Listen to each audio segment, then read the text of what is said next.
I'm Sam Roberts of the New York Times, and welcome to the New York Times Close-Up.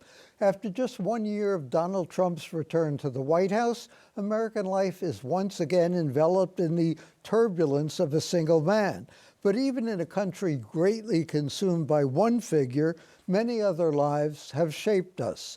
This week, I'll talk with the New York Times Obituaries editor, Bill McDonald, about the remarkable people who died this year and what their stories say about the times we live in. This week, the murder of filmmaker Rob Reiner and his wife Michelle prompted a political response from the president. His reaction underscores Hollywood's struggle to reconcile entertainment and real life. Times film critic Alissa Wilkinson joins us to review the year in movies. Alissa, we lost Rob Reiner this week in a tragic murder, as it turned out. What was his impact? You pointed out in several pieces that he not only was a great filmmaker, but unusually, perhaps, a successful political activist. How did he reconcile those two roles? I think that he saw them as being the same thing in a lot of ways. You know, he was a storyteller and an actor. You know, he represented a lot for a lot of people in both of those ways.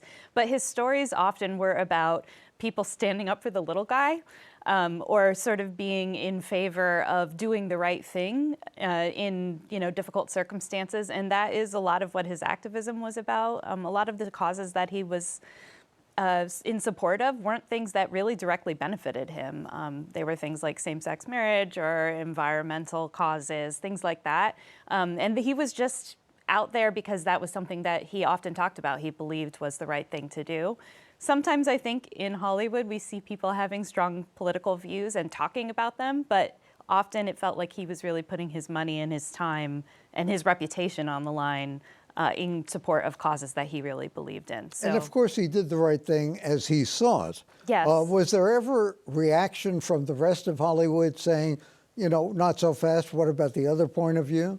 Yeah, certainly. I mean, you could see that from people who maybe disagreed with him, or even from people who just thought he was a little strident, or perhaps, famously he was parodied on a South Park episode as kind of like a blowhard or a hypocrite or something like that.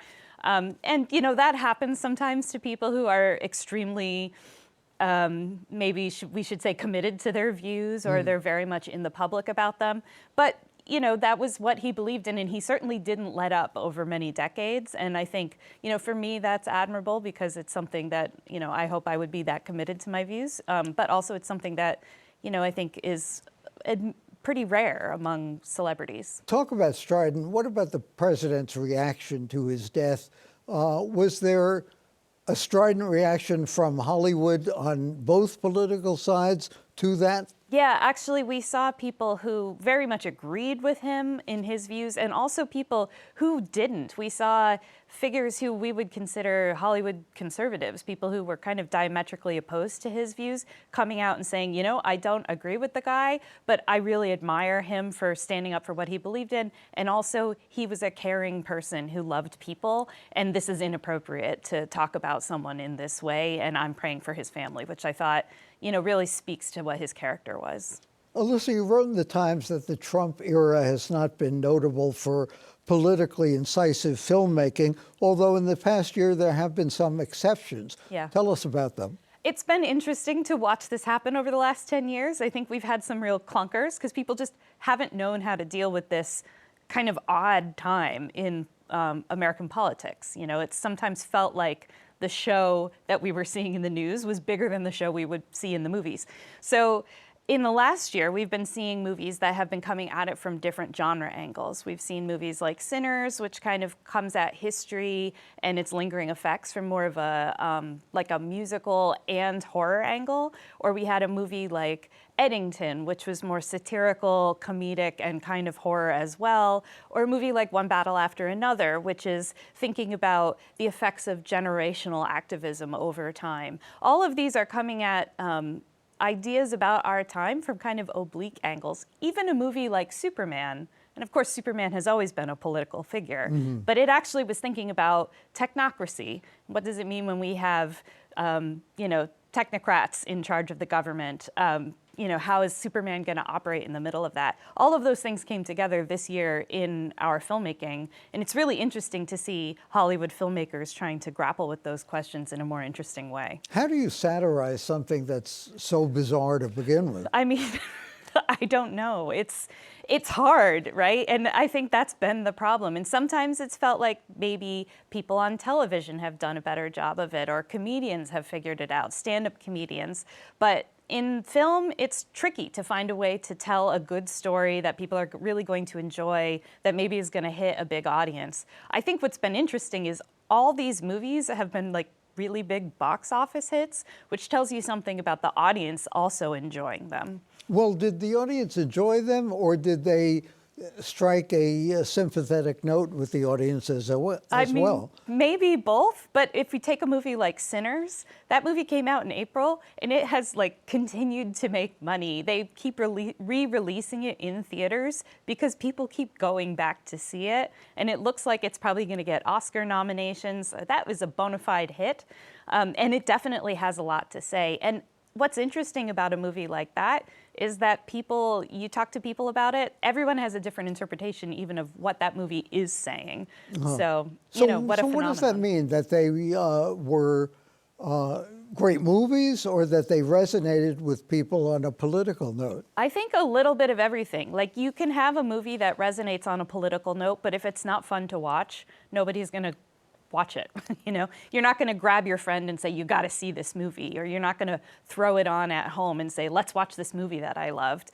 Or you can have a movie that's really fun, but if it doesn't have something to chew on, then you're not going to keep thinking about it and talking about it for months. And the fact that we're still talking about some of these movies all these months later really tells you something. But you pointed out in the Times that this is kind of ironic, because some of these were blockbuster hits, they were politically edgy, but the companies that produce them are shying away from anything that might offend the administration. Yeah. So how do we reconcile those things? I mean, it makes some sense because movies, of course, take a long time to get to market. So, and they also exist to make money. And they exist to make money. So, you know, you start making them 2 years ahead of time, they get to market. A lot can happen in 2 years, obviously. But what we do see right now is let's say a political administration that's unusually interested in what's going on in Hollywood, and in a way that we haven't seen in like maybe a century, really interested in kind of having an opinion about what should happen in Hollywood. So we're seeing this in mergers and acquisitions around Warner Brothers, for instance, or Paramount. And so will we see in the future these kinds of projects getting greenlit if it might have an effect on business dealings in Hollywood? I don't know, but I would be willing to bet that there will be a lot of conversations in executive boardrooms about that. So you say 2025 may prove to be an inflection point in Hollywood. What do you mean? Well, I think we have the political question, but we also have a bunch of other things going on. We have artificial intelligence looming as a real threat, I think, to a lot of people's jobs. How would that work? Would artificial intelligence actually write scripts? There's definitely talk about artificial intelligence being inserted to take human writers out of the process, to take human animators out of the process. Human actors? Human actors out of the process. Certainly, maybe not the big stars, but the people who do the jobs that are lower level, right? The extras. Not audiences, though. Well, who knows? You know, maybe the use of AI will wind up taking audiences out. But certainly, that's a thing that people are very, very worried about in Hollywood. And you know, the job market is pretty bad in Hollywood right now as a result. And there's a lot of other things that have been, you know, factors in Hollywood over the past few years that are trickling out, from COVID and the strikes to the fires to just all of these labor things that are really worrisome. So we're at a moment that feels very much like it did in the 40s or the 60s, and what's going to happen in the future, you know, I don't know. You see something like 300 movies a year. Is there a difference between seeing them on TV at home and seeing them in a movie theater? I think for some movies there isn't, and that's because a lot of movies are very fine, right? They're very like, whatever, I saw that, it wasn't, I barely remember it. But there's a lot of movies where, I think about it this way, humans really want permission from one another to enjoy a movie, right? We want permission to laugh, we want permission to scream, we want permission to kind of enjoy what we're experiencing. And movie theaters really give us that, watching with one another.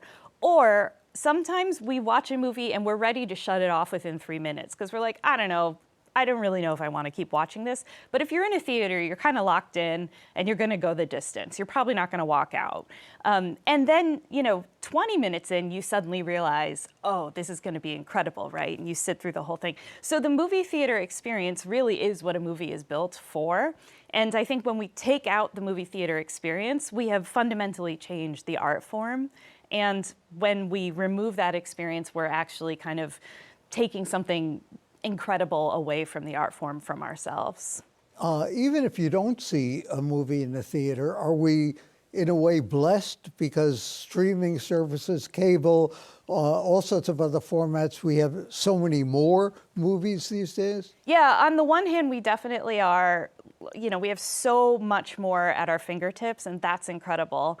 On the flip side, we only have what the companies want to give us. And so a big problem is, for instance, Netflix. It's very hard to find a movie that was made before 1980 on that service. And so, people are not being introduced to the riches of everything made before 1980, or in some cases 1990. And there are plenty of riches. And there's plenty of riches, and you get the idea that those movies are not for you. And so you run into a place where people say, well, why should I watch Citizen Kane? Well, you should definitely watch Citizen Kane. You should indeed.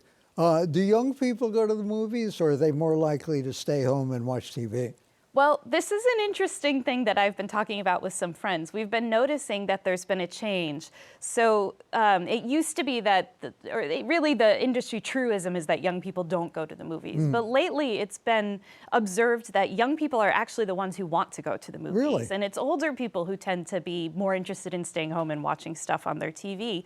And I think there's a couple factors here. One is there's a social media site called Letterboxd that young people tend to be on, and they're learning about movies that they want to see that sometimes they can't see at home on streaming. And it's cool to go see them and see what you can't see at home. And also, it's a relatively cheap thing to do. It's still not more than $20 to get a theater ticket. You can go hang out with your friends. And a lot of young people came of age during COVID. For them, it's like kind of a novel thing to go out with friends, hang out at a movie theater, maybe you have some popcorn. Popcorn is better in the theater. Popcorn's way better at the theater. And of course, theaters now are trying to come up with ways to make event cinema.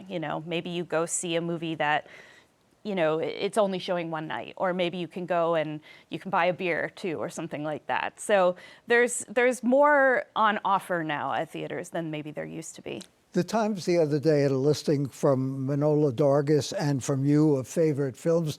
Were there any you agreed upon that you both liked? Yeah, so Manohla and I do not talk to one another when we're making our lists. So Right. we don't know till we file what we've put. And we had 5 of the same movies, which was great. That doesn't happen every year, but Right. we clearly agreed on 5 of the same movies. And what are you looking forward to in 2026?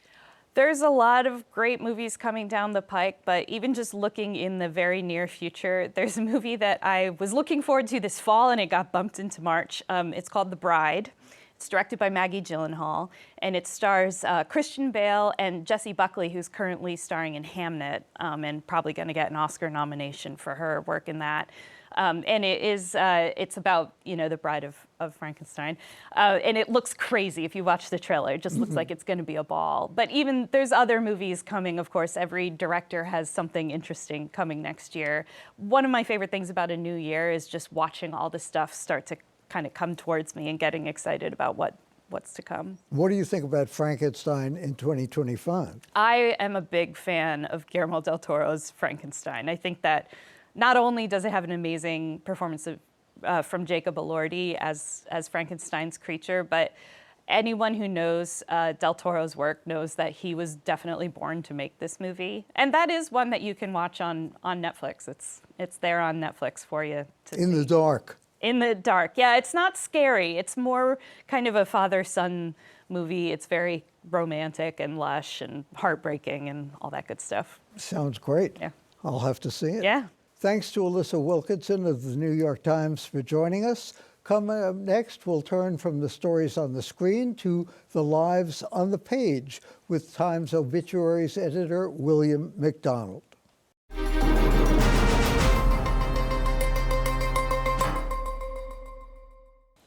New York Times Obituaries editor Bill McDonald has spent decades deciding who merits a Times obituary. Which deaths stood out in 2025? What do they say about the world those people left behind? Bill, you look every year at what thread ties the obituaries together. What can you say about the people who died in the past year?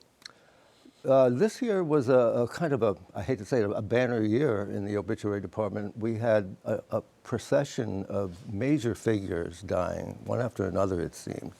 And so that was what struck me looking back over the year.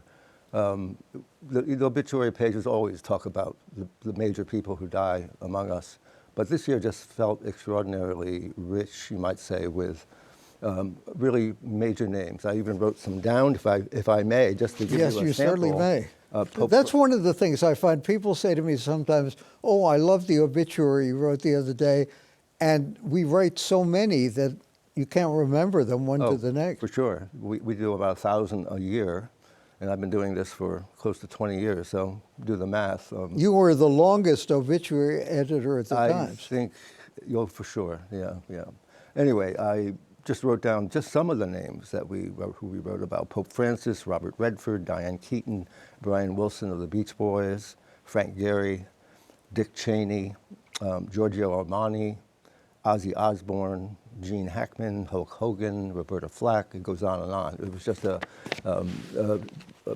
of course Rob Reiner. Rob Reiner more recently, which was a stunner, obviously.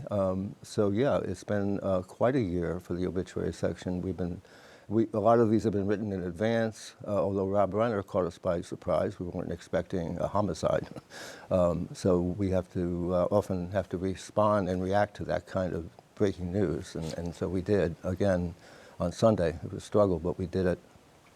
So, Bill, we have hundreds of advance obituaries. Reporters sometimes interview the subjects. We write them on the basis of how old people are or how celebrated they are. How do we decide who gets an advance obituary, and how do we write those? Who we decide, some of them are obvious, the major people of our era. We want to be prepared for them because when they die, it's a major news event. It's a big headline, and so we don't want to be caught off guard. And so we need to be prepared with sometimes an obituary that could run from anywhere from 2,000 to 10,000 words. You can't do that on deadline in an hour and a half. So we although we have. Well, we have when we've had to. Charlie Kirk, who I didn't mention, was also another incident. That was a breaking news of a shattering kind. We had to respond to that, and our reporter Clay Risen really rose to the occasion and produced an 1,800-word obit in about 4 hours. So that was quite a performance. But generally, we want to be prepared because we know the news desk, the people who kind of run the newsroom, are going to be screaming for the obit if we don't have one. And especially now that we are online and every minute counts. It's not writing for the next day's paper. Exactly. It's 24/7. People die at most inconvenient times. We'll often get phone calls at night on a Saturday evening. I'll be out to a restaurant and I'll get a call and so-and-so has died and, what are we going to do? So the more we can be prepared for, the better we are. Our lives are a little more sane. And we get a chance to then do the research, do the careful writing, careful editing, photo editing. We add visuals, video, audio, all kinds of new bells and whistles. So, the more time we can do them in advance, the better off we are. And also, of course, people are living longer. I remember one Saturday you called me to say Bill Richardson, the former governor of New Mexico, died. And I said, how come we don't have an advance on him? And you told me something I was very happy to hear. You said, well, he was only 75. That was good news as far as I was concerned, at least. About 150,000 people die in the world every day. We run maybe 3 or 4 obituaries a day. How do we decide who merits one? It's not a science. It's kind of instinct in many ways, and it's a kind of we exercise news judgment the way other parts of the paper of the Times does. You know, we look at people for what impact they had on the world in some way. It may have been a small corner of that world, but a big fish in a small pond, or it could be someone who even flew under the radar to some extent, and we discover that that person really made an impact, changed lives in some way, and was an interesting story. We're ultimately storytellers in a way. We look at a life as, we look at the full arc of a life, birth to death, and we're the only article in the Times that really has an ending. We don't go back to it. We don't have a second-day story. We don't have, you know, the way you might in the White House, covering the White House. So we look for, again, a good story, rich in detail, but also with a kind of broad impact that we can try to communicate to our readers that why this person is important and why that person merits this obituary. So. Also under your administration, we've also done some different things. Amy Padnani came up with the Overlooked feature, which goes back and looks at some of the people who we probably should have done obituaries on and didn't. Right. Was there a neglect in covering women, minorities over the years? And was that a deliberate thing? Was that a biased thing? Or was it just the fact that those people were overlooked for some reason? They were overlooked. I think there was bias, and I think it was ingrained in the society of those eras. And I think even the news editors in those days, whether we're going back to the early 20th century or even the late 19th century, yeah, they reflected their time. And also, I think just from a sort of sociological level, a lot of women and people, minorities, people of color, were not given many opportunities in those days. Women couldn't vote until, what, 1921 or something like that. And so they had less opportunity to rise in the social order or the political order. You look at the Congress had women, and I always remember one picture I came upon. We did an obituary on a woman who was a scientist, and we had a picture of her with her graduating class from Harvard, MIT, whatever it was, and there was this vast collection of men in dark suits, and then there was one woman in a white suit. And I showed that to people, and I would say, so that's the world that she was living in, and that's the world we're writing about when we go back with the Overlooked project. So it's a combination of bias and just opportunities and such, historical. We've also done some innovative things, portraits of grief, those we've lost from 9/11 and from the pandemic. Why did we do those things? I think we wanted to recognize that the toll this was taking, the 9/11 and looking at people who we might have otherwise considered ordinary. Right, right. I think they rose in our estimation, you might say, because they became part of a news event, the pandemic, that was wiping out too many people of all walks, from all walks of life. And we wanted to just sort of provide a kind of survey, if that's the word, of the kinds of people this terrible disease was taking. So in that sense, it was kind of a public service project. It did deviate from our normal standards of obituary judgment and such, but I think it was immensely popular, and people were quite moved by a lot of the stories, and so we're very happy to do it. And I think you were the one who suggested we did that. In fact, if I remember right. But anyway, yeah, that was a great project, I thought. Sometimes we do people who are not real people, and sometimes even not people, like Hercule Poirot, we did an obituary on, as I recall, and yeah. Gus the bear, the polar bear. The obituaries desk did not do those. No, I know. The Times did. Yes. Yeah, so, but as a rule, we're a little more pure. We're pure. On our desk, We do not do animals. There was a story that I think it may be apocryphal, but maybe not, about that at one point someone wrote an obituary about a racing horse, I believe, and put it on the obit page, and the publisher blew his gasket when he saw that and said, "You can never put an animal next to a human being on the obituary page." Anyway, so that we don't do animals, or but people have fun with those in other departments. We had an obit recently, or an obit written by Victor Mather on the Express desk about the demise of the penny. Right. And he wrote it like an obit, and it was kind of clever and amusing, but we didn't. We didn't do that. That wasn't ours. Not us. No. How can people suggest obituaries if they think someone is worth one? Obviously, going beyond a paid death notice that a broader audience of Times readers online and in print would be interested in. We have a new mechanism, or it's a couple years old right now. We call it call out, I believe. It's something you can find on our website, Obits /nytimes.com. It's essentially a form we've created to reach out to the public, asking for suggestions for obituaries, because we can't pretend to know about everyone who died. We have to be told. We're not omniscient. And so we've often, it's been pretty successful. Many people have written in suggesting an obituary about so-and-so. And actually, some of them have turned into very good obituaries. And people say why this person is either unique or we'll ask them. Interesting. Tell us why this person deserves an obituary. Put your name, who are you, and what's your relationship to that person. And we had recently an obituary about a rock star I'm not sure if it's a star, but a psychedelic rock figure from the 60s named, and we didn't know about his death. He had died in November, and he had quite an impact. And the people in that world, the Jefferson Airplane and other kinds of rock groups, really looked up to this guy. And we wrote his obituary, and we wouldn't have known about it had not someone written to us about him. So, obituaries are probably, at least in my experience, among the most fact-filled articles in the newspaper.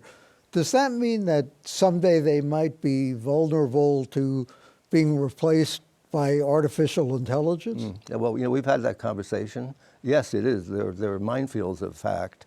The minutia about lives, and you easily get things wrong. A title, whether someone graduated from college in 1946 or was it 47. Or whether it was then a college and not a university. Or did it go by a different name? We pull our hair out over that kind of minutia, but we have to try to get it right. We've had conversations about AI. There are programs now that can actually read an obituary and try to pull out factual errors, going into the deep internet and trying to verify facts. So I think that will come. It'll probably be a useful tool. I can't see a day where we'll have an AI program actually writing the obituary that you're going to read, written not by a human being. I don't see that coming, but then again, who knows what the future we could breathe a little easier then. Yeah. Thanks to William McDonald, Obituaries editor of the New York Times. For the New York Times and CUNY TV, I'm Sam Roberts. If you've enjoyed the conversation and you'd like to support more programs like this, please consider donating at the link on your screen right now. Thanks for watching, and happy holidays.